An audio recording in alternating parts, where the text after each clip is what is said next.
Hey, everybody. Happy Monday. Good morning. Actually, you're getting this a bit late today. Happy Monday afternoon. I'm Beth Caldwell, and I'm here as usual, almost to the end of our second full year of Monday Morning Mastermind. This is a little bit of time on Mondays that I spend with you, high achieving, successful women who have a lot going on in life and business. And I am doing a little different video today. You'll see we don't have the professional lighting or the professional microphone here today because I want to share with you a really personal story that I want to tell you face to face. And that is about the death of my father. And I'll try to do this because the one thing I don't have here is a box of tissues. I've been planning this and wrote some notes down to you, and I didn't bring any tissues with me. So let's see how we get through this. So on April the 2nd of this year, my dad drove himself to the hospital to have an outpatient surgery on his toe, a very minor thing. My dad and I were not super close. We didn't have the type of relationship that I would have wanted to have, but we did have a relationship. And he drove himself to the hospital. I was aware of that, but had no concern. It was an outpatient, traditional outpatient surgery, very minor, and he never woke up. And as I was rolling in through 2021 and things were going so smoothly in life and business, my oldest son, Brian, just about to graduate from college, coming out of the pandemic, everybody was in the process of getting their vaccine at that time on April the 2nd.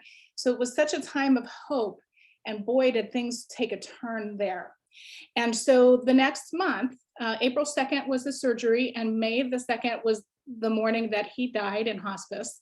And that next month was really tough on my entire family. So this is my dad, Mike Caldwell. I'm going to put the obituary below so that you can read about him and learn about what he did in his life. And my mother and he were divorced for many years. So I have a stepmother who he leaves behind. And then there are 4 of us children. And so I want to talk to you today about how I navigated that month and the month since then as the executor of his estate. And I want to tell you about 3 things that I did really well and I'm so proud of, and 2 things that I wish I had done differently. And the reason I'm sharing this with you is, 1, I want to let you know what happened and not in an email. And 2, we all have experienced trauma and grief all the time, not just during a pandemic and not just when our parents get old. We have different levels of trauma and grief. This isn't the first time I've experienced a trauma. This is the first time I've experienced a grief in this way, especially where I was in charge of everything and making the decisions at the hospital. My stepmother's very ill and has been in a facility for about 2 years. So this was the first time that everything really fell on me. And fortunately, if this is odd, but fortunately, because I had some experience with difficult situations and challenges in the past, I coped pretty well. So here's what I want to tell you. There were 3 things that I did well during the hospitalization and the funeral planning and the starting of the estate. And then there are 2 things that I'd wish I had done a little bit better. And actually, I think I'm going to tell you 4 things because I just remembered 1. So the number 1 thing, some of you are very surprised to know that my father is sick or that I had a loss because you're used to seeing me because I have a very visible career. And the number 1 thing that I did that I'm so pleased with was that I protected my energy. I did not make this information public because I needed to take care of my dad, myself, and eventually my adult children who were navigating grief really for the first time as adult men.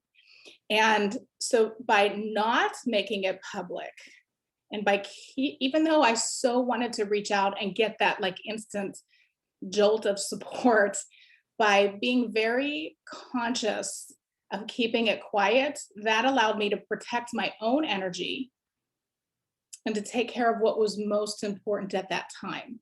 So making conscious decisions to protect my energy and to protect my family and who knew about it and who I had to talk to that day.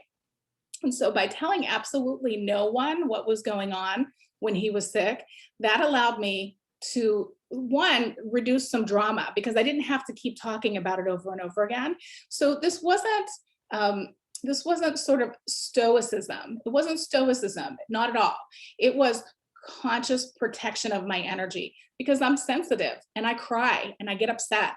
And I didn't want to keep telling the story over and over again at that time. Now I'm a little bit more ready to talk.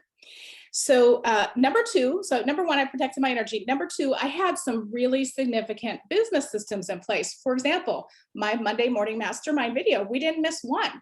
And my Friday focus email newsletter, we didn't miss one because those were pre-planned ahead of time. And I have a system and structure, although I still did them every week. I had a system and structure so that it wasn't difficult to do and I wasn't starting from scratch each time. So those went off effortlessly. And number three, I had a support team and continue to have a support team before, during, and after, of not only professional team members, because I have three people now that work with me, whereas a year ago, I only had one team member. So I have three team members that can take and help with extra work or with everyday work that I couldn't do at that time. They could easily take that on because there were three of them, not one.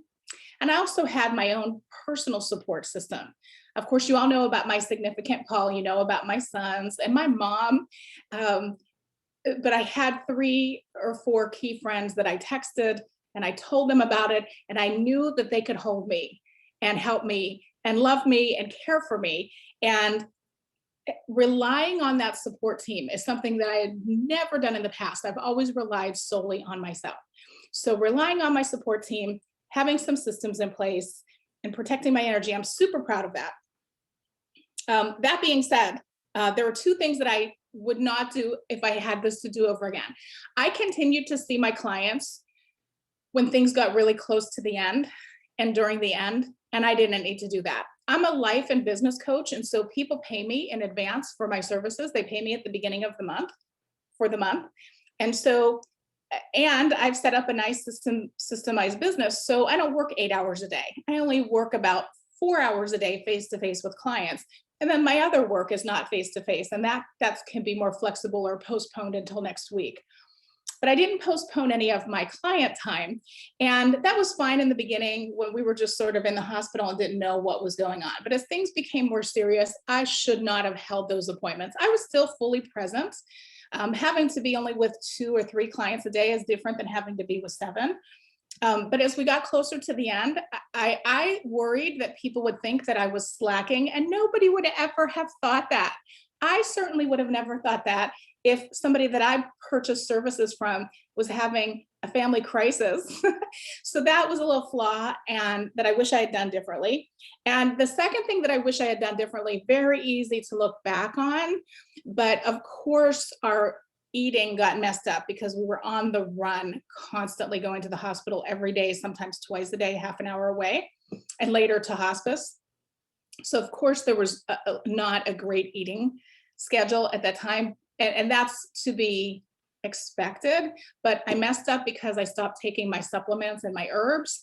And that really left me depleted and exhausted in more of a physical way than an emotional way. So, you know, whatever, easy to say looking back, but I think if I were to encounter a crisis or a trauma in the future, I'll be extra sure that I drink my water and take my supplements so I have the stamina that I need. And one more thing that I thought of, I don't know if you can see it behind me, but in handling my dad's estate, which is very overwhelming emotionally. It's overwhelming if you're doing it when you're not in grief, if you're handling big important financial decisions, when you're not in a grief state, but doing it in a grief state is so challenging. And so one of the things that I did, which really helped me, and I learned from when my son was young and had to have IEP meetings, I had a photo box in my closet where I had stored my son's photos when they were in school. And during COVID, we had scanned all those photos and organized them. So I had this empty photo box in my closet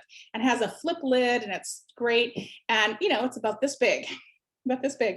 And one of the things that I did about 2 days after the funeral is I took all of the papers that had to do with the estate. I put them in that box and I shut the lid and I put them in the closet. Now they're back behind under the table because I work on those papers every single day now.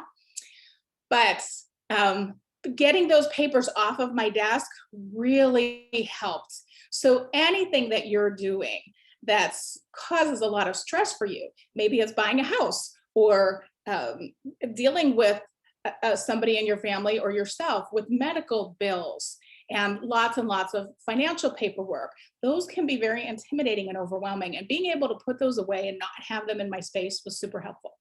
So um, that's what I wanted to talk to you about today. I know this is a little bit longer than usual, but it's really important that I think that we as women discuss these issues and help each other and show each other how these things work. Because hopefully you only have to deal with the loss of a loved one a very few times in your life. It's a huge trauma. And the way we do one thing is the way we do everything. And remember, when you're dealing with a trauma, when you're in grief, other people are watching how you handle yourself, whether it's well or not so well. We're always learning. We do better every time that we experience something. I am not coming to you, remember, from a place of stoicism where I don't feel anything and I'm perfectly poised and together and I'm not going to cry. That's not at all happening at all here. What is happening is I took time to grieve, and I'm talking about it later. That's what works for me. All right. So I know that many of you are going to want to send me a card or send me flowers or send me gifts. Some people have already, because of the obituary, have already sent donations to my charity, and I so greatly appreciate that. But please, instead of sending me a gift, what I would love you to do is think about what you would send to me. Would it be a card, or would it be flowers, or would it be a gift basket? And please do that for somebody in your life that you really love that's still with us, and spend some conscious, fully aware, fully present time with them, and take a picture of yourself and send that to me. That would make me so, so happy. That would so help in the healing, and it would help you and me and them, and all of us could elevate. So please think of somebody that you really care about today, that maybe you haven't seen them or been able to spend time with them for a while, and do that today. I want to see the pictures. I'll be back here next Monday with a regular, typical topic for women who are managing it all in life and business, because you know what? We don't separate the stuff. It's all one big part of our lives. Thank you for being a part of my success team. Have a great week.